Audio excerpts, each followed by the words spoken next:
আসসালামু আলাইকুম everyone, welcome back to Nusrat Samira's kitchen. আশা করি সবাই ভালো আছেন। আজকে আপনাদের সাথে শেয়ার করব পারফেক্ট কাসুন্দি তৈরির সহজ রেসিপি, যা একবার তৈরি করে সারা বছর সংরক্ষণ করে রাখতে পারবেন। আর এই হোমমেড কাসুন্দি একবার তৈরি করলে বাহিরের কাসুন্দির কথা ভুলেই যাবেন।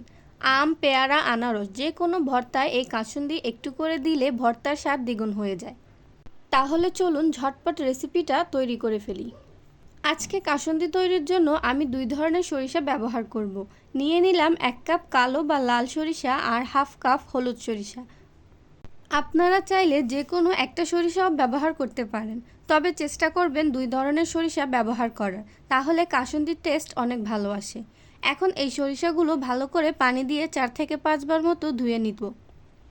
সরিষার মধ্যে ময়লা একটু বেশি থাকে, তাই ভালো করে ধুয়ে নিতে হবে, না হয় কাসুন্দি খেতে বালি বালি লাগতে পারে। দেখুন, কথা বলতে বলতে আমার সরিষাগুলো ধোয়া হয়ে গেছে। এখন সরিষাগুলো রেখে দেব এক সাইডে পানি ঝরে যাওয়ার জন্য। এবার নিয়ে নিলাম 2টা কাঁচা আম। 1.5 কাপ সরিষার জন্য 2টা কাঁচা আম যথেষ্ট। আমগুলো টুকরো করে কেটে নিব। এখন একটি ব্লেন্ডার জারে সরিষাগুলো ঢেলে দিব। তার সাথে দিয়ে দেব টুকরো করা কাঁচা আম, আরও কিছু উপকরণ দিয়ে দেব। 1 ইঞ্চি সাইজের একটা আদা দিয়ে দেব। চামচের মাপ হিসাব করলে 2 টেবিল চামচ হবে। 5টা কাঁচামরিচ, 1 চা চামচ পরিমাণ লবণ আর 1 কাপ পানি দিয়ে দেব। এবার সবগুলো উপকরণ খুব ভালো করে ব্লেন্ডারে ব্লেন্ড করে নেব। আপনারা চাইলে শিলপাটায়ও বেটে নিতে পারেন। ব্লেন্ড করার পরে দেখতেই পাচ্ছেন কত সুন্দর একটা স্মুথ পেস্ট তৈরি হয়ে গেছে। এবার এই পেস্টটা রেখে দেব এক সাইডে।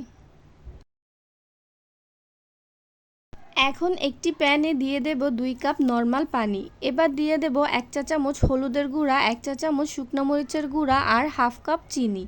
এবার পানিটাকে বলক তুলে নেব। এই রকম বলক চলে আসলে এখন এইখানে দিয়ে দেব আগে থেকে তৈরি করে রাখা সরিষা ও আমের পেস্ট।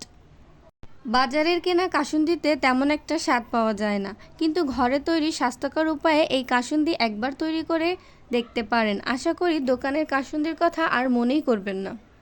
এইবার এই মিশ্রণটাকে ভালো করে নেড়েচেড়ে বলক তুলে নেব। এখন এইখানে দিয়ে দেব 1/3 কাপ পরিমাণ হোয়াইট ভিনেগার বা সিরকা।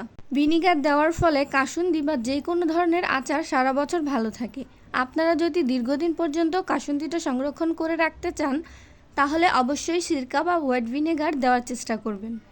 এবার কাসুন্দির টেস্টটা আরও একটু বাড়ানোর জন্য দিয়ে দেব 1 চা চামচ বিট লবণ।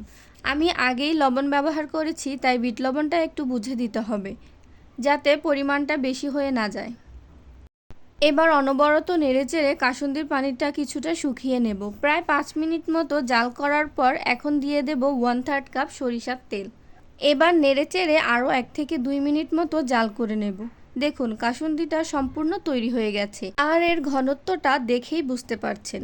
আপনারা আপনাদের ইচ্ছেমতো পাতলা বা ঘন করে কাসুন্দিটা তৈরি করতে পারেন, তবে আমার কাছে এই ঘনত্বটাই একদম পারফেক্ট মনে হয়, কারণ কাসুন্দিটা পুরোপুরি ঠান্ডা হওয়ার পরে আরও একটু ঘন হয়ে যাবে। এবার কাসুন্দিটাকে বছর জুড়ে সংরক্ষণ করার জন্য একটি এয়ারটাইট কাচের জারে ঢেলে নেব।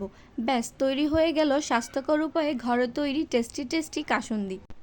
যে কোনো ভর্তা বা যে কোনো রেসিপিতে এই কাসুন্দি ব্যবহার করলে তার স্বাদ দ্বিগুণ বেড়ে যায়। বিশ্বাস না হলে আপনারা একবার তৈরি করে দেখতে পারেন। আশা করি আমার আজকের ভিডিওটা আপনাদের ভালো লেগেছে। তাহলে একটি লাইক করে ভিডিওটা বন্ধুদের সাথে শেয়ার করে দিন। আর নতুন সব ভিডিও পাওয়ার জন্য চ্যানেলটা সাবস্ক্রাইব করে পাশে থাকবেন। ধন্যবাদ।